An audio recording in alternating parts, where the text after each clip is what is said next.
Welcome to the Reality Revolution. I'm your host, Brian Scott. Today we're going to continue on the home study course from Walter and Lau Russell on universal law, natural science, and living philosophy. We are now on lesson 3, and we've talked about meditation scientifically explained. This particular episode is Meditation Scientifically Explained, God is Light. One of the favorite topics of Walter Russell is this concept of light that is more than what you see from the sun. Light is everything, and his explanation of light is really transformative. Check out the episode on the secret of light. This is a short little lesson.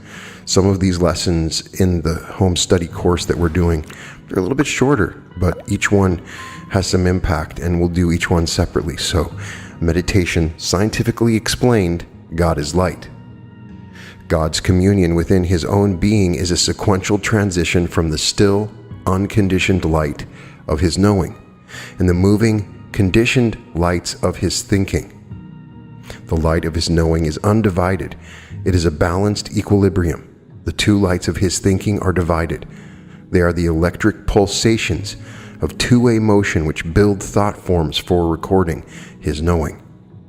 God's light wave universe is the invisible still light of mind knowing. God's electric universe is the product of God's knowing, expressed by the visible pulsing lights of his dynamic thinking. Man is light. We cannot say more to you than that. For God's communion with his self is identical in principle and practice with your communion with your self-oneness as God. The eternal light of eternal life is the balanced light of the soul-mind universe. Your electric body is the product of your knowing expressed by your thinking, as God's universal body is the product of God's knowing expressed by his thinking. If you can but fully realize the vitally important fact, you will be farther ahead than you could possibly be by reading all the books in the Congressional Library. When you commune with full understanding, you become aware of your oneness with God. You become more and more aware of the fact that God's mind is your mind, that his knowledge and power are your knowledge and power. When God becomes your teacher, you need no earthly teachers, to the extent that you become aware of God as the still light which centers you as soul of you. You are God. As you become more and more enabled to forget your body, awareness, and find yourself alone in that stillness of cosmic light, you form inspired conceptions of ideas which come to you in timeless flashes of that light, which you do not see but know because of its illumining presence. You feel the ecstasy of it in the light of your soul and in the inspiration which accompanies your exaltation. All geniuses conceive their ideas with that accompanying ecstasy and exaltation of inner thinking. They then think those ideas into form. After the mental image is clear, they give a material body to each idea by outward thinking through their senses for others to interpret in the measure of their knowing. To sum up this as a formula, we might say that meditation is a sequential journey from the zero of mind knowing through the action of mind thinking to the rest point which centers two-way thinking, and back again to the zero of mind knowing. The more intensely you can comprehend this definition, the more simple you will find all things in life. For we do not depart from the above formula in any decision or action of life, or the solution of any problem of life, nor do we depart from it during this entire course of lessons. It is very basic, as you will discover as we proceed. We urge you, therefore, to give deep thought to it and recognize its prototype in principle in all things, even unto life, death, and rebirth, as being the same effect as inbreathing out-breathing, and repeated in-breathing. Desire in God to manifest his being by producing imaged forms, by projection in light waves of motion from the stillness of his light of knowing, is the energy of the universe, which he is eternally creating. Desire in you is likewise the energy which enables you to create your universe. We will talk much later on about your energy and God's energy in relation to the motive power extended to you from God and your use of it. Constant communion with your source of energy will give you both knowledge and power to use it by giving form to your inspired conceptions under your cosmic control instead of your sensed control. Communion with God in meditation means talking with God in mind silence. The love nature of God.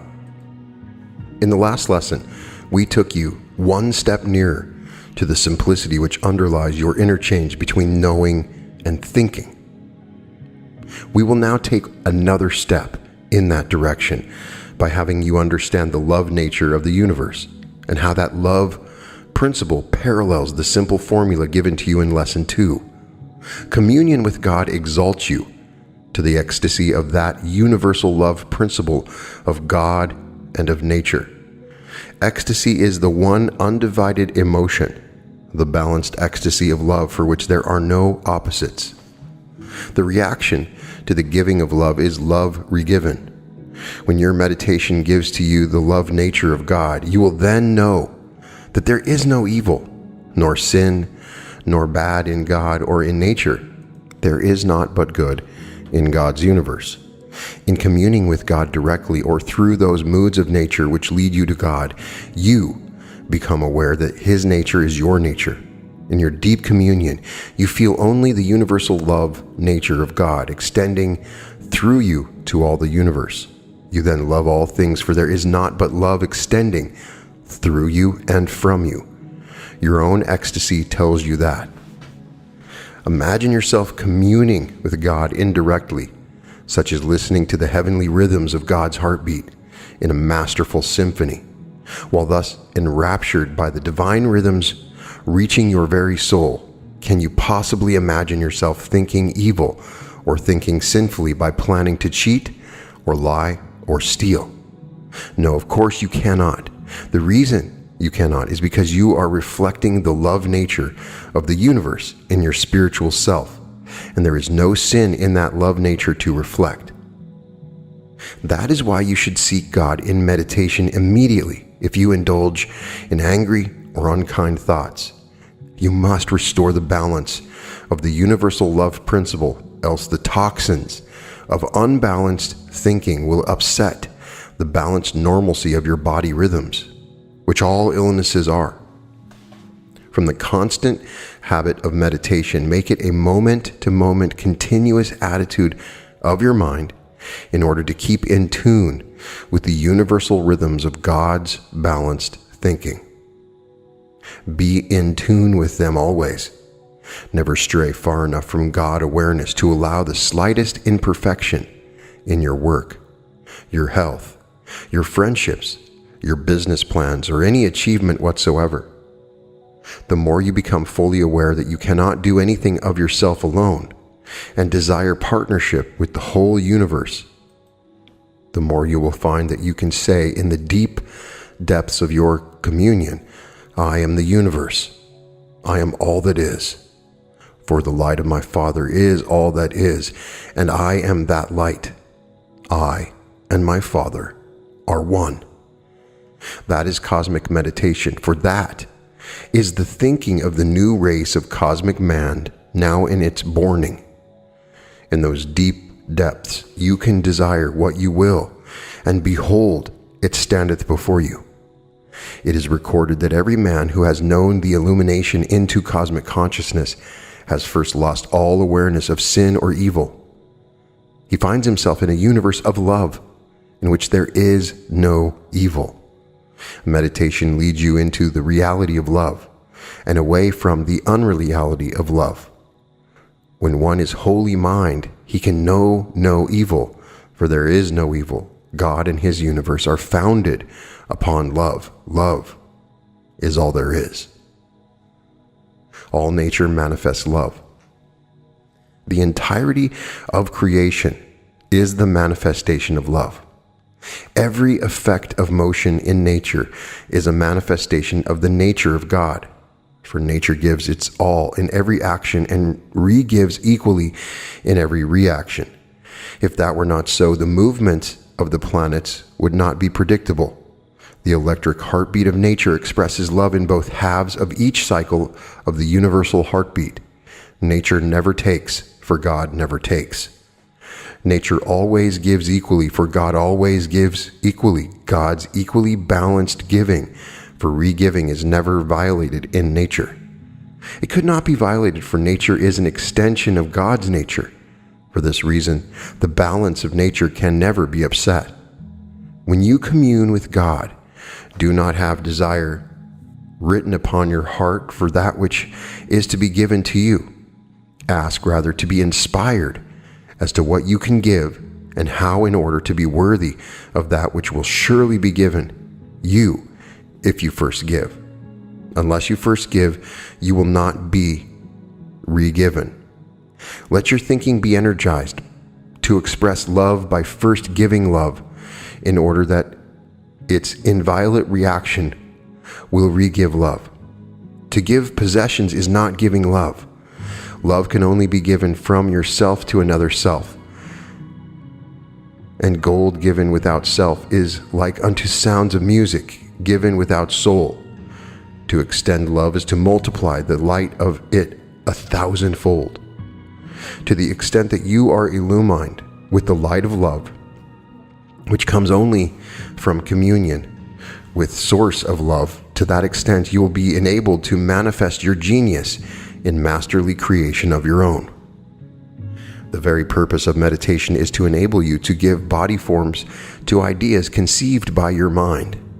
Unless the light of love which illumines you is extended into your creations, they are but dead things which cannot endure.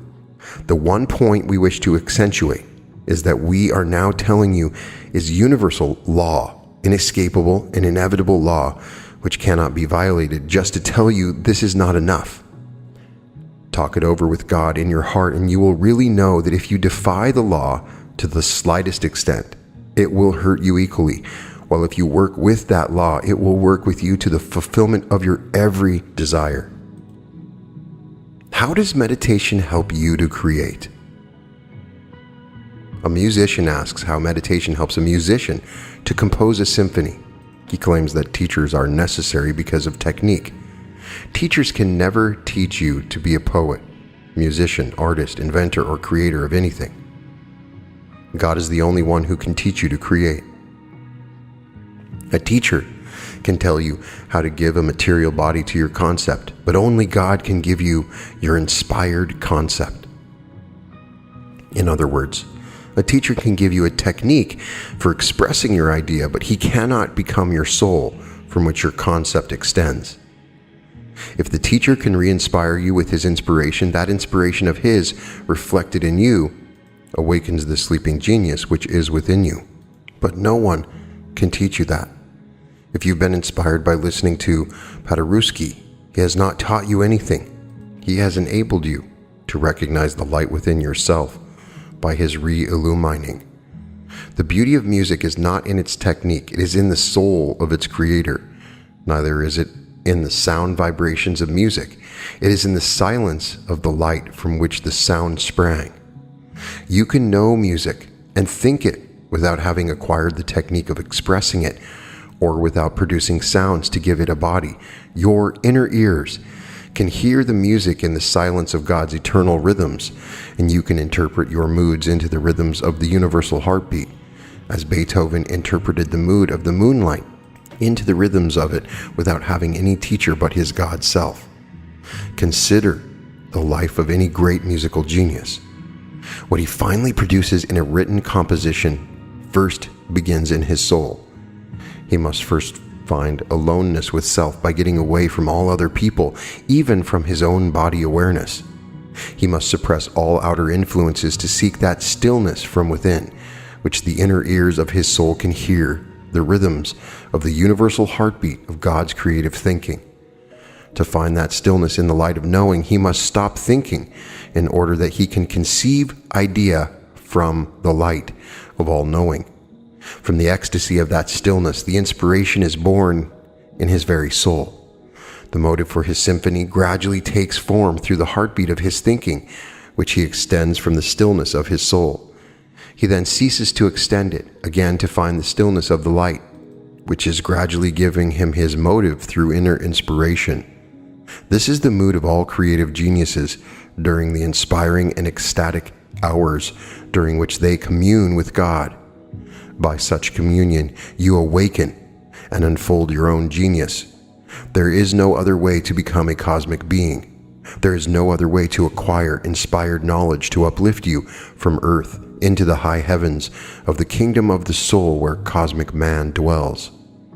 Not until the creator of a cosmic idea wishes to give it a material body can a teacher be of any help.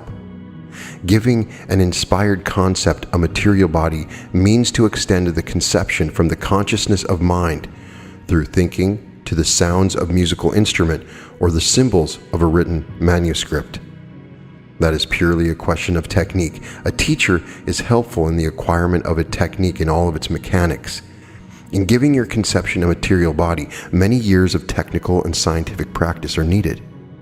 The science of the octave spectrum of color or tone is needed for expressing each of the arts. For from those octave wave rhythms, the poet, painter, architect, sculptor, or musician gives rhythmic bodies to his inspired conceptions. The architect must first go to the source of all inspiration for his conception. He does not need to be an engineer or mathematician for that. But when he builds the cathedral of his inspired imaginings, he must know the technique of the engineer and the mathematician in order to give a material body to his imaged one. Likewise, the painter, sculptor, poet, or musician needs to be informed, either by books, teachers, experimentation, or experience regarding the techniques of giving bodies to his spiritually conceived ideas. Remember, however, that technical information is not knowledge. You can be informed through the senses, but you can acquire knowledge only through desire of the soul for illumining with the light of all knowing. Knowledge is of the soul, and the soul is not concerned with techniques.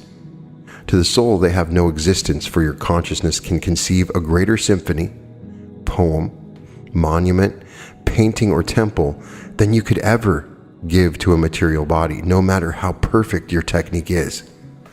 The soul's greatest masterpieces are never produced on earth.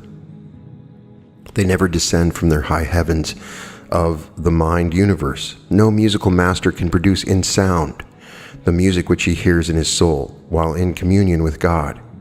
Physical sounds can be heard by anyone, but silence from which they spring can be heard only by a cosmic God-conscious being while his soul is in communion with the universal soul. Speaking again of techniques, an electric machine can remember information recorded upon it electrically, and it can repeat it countless times with accuracy. The electric machine is sensed, wired for that purpose. It is a body without a soul. It obeys the will of an intelligence which presses a button. Many humans are but electric machines which remember and repeat information recorded upon their senses. People say of such persons that their technique is perfect but soulless. That means that God awareness in them has not yet been awakened. That is what we mean by saying that teachers can give you techniques, but only God can awaken the light of cosmic inspiration in you. Many unawakened humans forever repeat the ideas of others, such as those who stand in assembly lines, each one electrically sensed to do his unthinking, unknowing part like an electrically driven automaton. But many there are who also stand in assembly lines that perform work automatically with their bodies while their souls are in communion with God in his high heavens. These are the cosmic ones among men who are seeking to find the kingdom of the soul's high heavens. They gradually break away from the treadmill of life through communing with God. John Jones of the assembly line can escape from John Jones and be Rachmaninoff or Shakespeare or Phidias at will.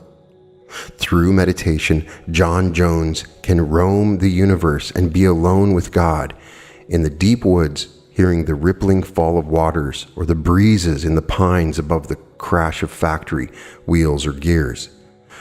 No matter how heavy the burden of the treadmill of life may be, or how bitterly your body may be chained to earth, you may escape from it and be exalted among men by hearing the still small voice within you, whispering inspired words in God's language of light.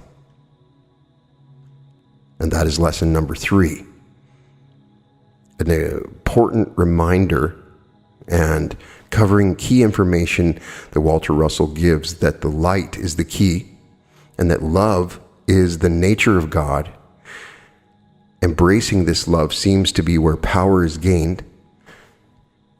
And then using meditation to be creative, to be artistic, is such a beautiful lesson. You can look at 2 paintings. They can almost look identical, but the one that came from the soul is the one that you will always like. It is the key to creation. You can watch a movie and see that it's just generic by the book, or you can watch one and it comes from the soul. It has a quality about it. It's been created with the God mind. It's really the only test to any song or poem or book that you hear. If it's coming from the soul, then you know it's good. And so if you want to find success in whatever you're doing, if you're writing books, if you're making music, if you're an artist, you may reach points where you feel like you're just going through the motions. In those situations, I recommend to just stop and meditate. Using meditation to commune with God, you enter into the God mind and you find inspiration for what you really want. So this is a good beginning. We are now getting a scientific explanation of God. So far, we've talked about God is light and considering further technique. And the first one was meditation scientifically explained. All interesting lessons. I am excited for the future of this course. It appears that it's building on itself, and these later lessons should be really interesting. The next one will be how to meditate and questions answered concerning meditation, and there's some interesting Q&A in that particular episode. So hopefully you guys still like these lessons. And I have about 3 different things I'm doing lessons right now. The Harry Thomas Hamblin, the Psychiana, and we're doing the Walter Russell. So just let me know if you're still interested in this. The lessons don't do as well once we get into the later lessons. So if it's still popular enough, I promise we'll continue to record these, and I hope it helps you. I hope it helps you with meditation and creating the reality that you want. Sending out light and love to everyone that's listening. All episodes of The Reality Revolution can be found at therealityrevolution.com. And welcome to The Reality Revolution.